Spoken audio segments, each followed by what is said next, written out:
The biggest thing to anything in life is consistency. I'm going to backtrack 3 years ago during the pandemic, back in 2020. We really had to sit with ourselves and ask the question, am I happy?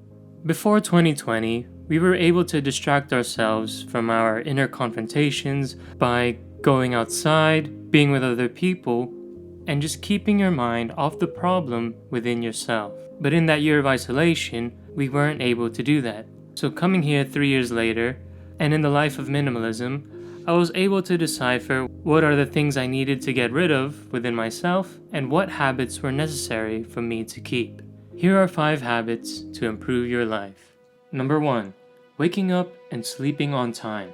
If your sleeping schedule is off, then the following day will not be as productive. So make sure you don't sacrifice your sleep and get 7 to 8 hours every night. When you wake up, the first thing people want to do is check their phones. They want to check for the time or check for notifications. This will cause a person to stay stuck in bed and not get their day started on the right foot. A good tip is before you go to bed, leave your phone longer than arm's distance reach. Maybe on a dresser that's far away from you. So when you wake up, you're forced to get up, out of bed, walk over to your phone, and hit snooze and go back to bed.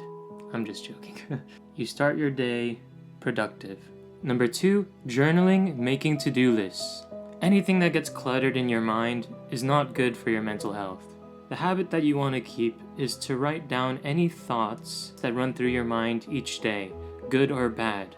The point is that it's out of your mind and onto paper. Making a to-do list for all the things that you need to do the next day manages your time very well on what steps you need to take to have a productive day. Number 3, read at least 30 minutes a day. In this day and age, we tend to become addicted to technology. It's in everything that we do now, within work, school, and social media.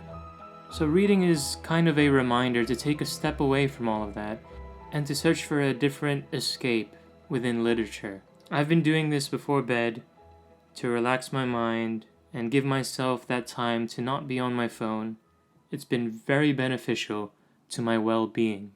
Number 4, working out. This doesn't have to be a rigorous activity, like a full-on sweat sesh. It really could just be 20 minutes a day, taking a walk, going to the gym and lifting some light weights, or going on a treadmill. Any exercise to keep you motivated in taking care of your physical health. I like to follow the 2-day rule. And it basically means if you want to make a habit, you have to do it consistently. If you take a break for more than 2 days, it is not a habit.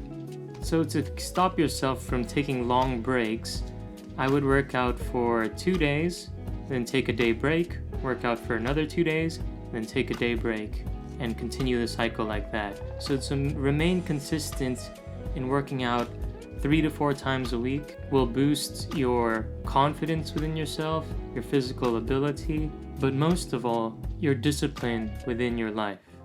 And lastly, number 5, this goes along with our spiritual wellness. It is to pray at least 3 times a day.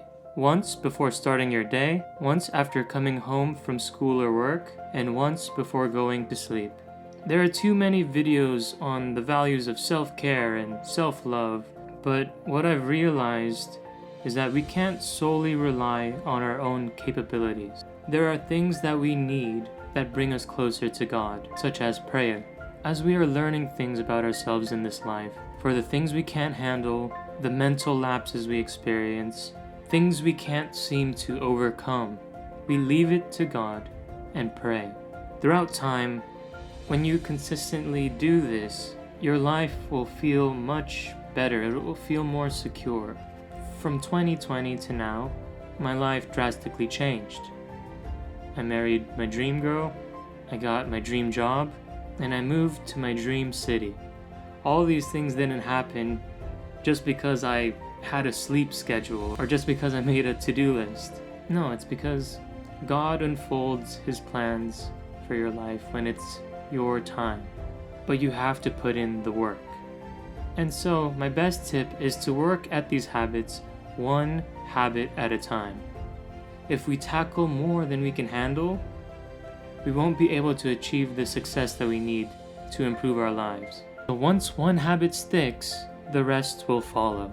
And that's just kind of the ripple effect of things. The ripple effect of life.